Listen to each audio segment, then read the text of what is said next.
है AGT live 24/7। आप सब देख रहे हैं एजीटी लाइव 24/7।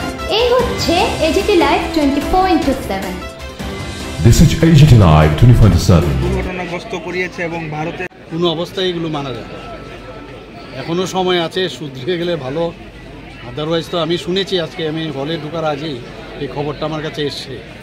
এর আসল সত্যতা আরও আমি যাচাই করে তারপরে আমি কমেন্ট করবো এই বিষয়ে। কিন্তু যা হচ্ছে সেটা ভালো হচ্ছে এবং মানে সংখ্যালঘুদের উপর যেভাবে ওরা অত্যাচার করছে সারা বিশ্ব দেখছে।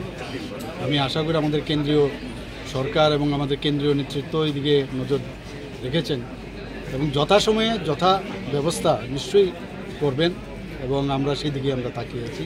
আমাদের ত্রিপুরার যেখানে প্রশ্ন, আমরা চারদিকের মধ্যে প্রায় তিন জায়গায় আমাদের বাংলাদেশের বর্ডার। কাজেই আমি বিএসএফ এবং ডিজি সাহেবের সাথে কথা বলেছি যেন তীক্ষ্ণ নজর রাখে এবং সেই দিশেই কাজ করছে সবাই।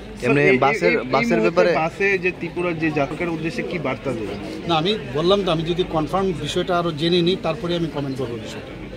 এমনি তো খবর এসছে, কিন্তু খবরের সত্যতা যাচাই করার পরেই আমি ফাইনাল ডিসিশনে আসবো। স্যার, আরেকটা বিষয়, আপনি কালকে এটা দেবেন না বলছেন, এই বিষয়টা আপনি কীভাবে? এটা তো তাদের মতামত, আমার জানা নেই, যে ব্যক্তিগত মতামত।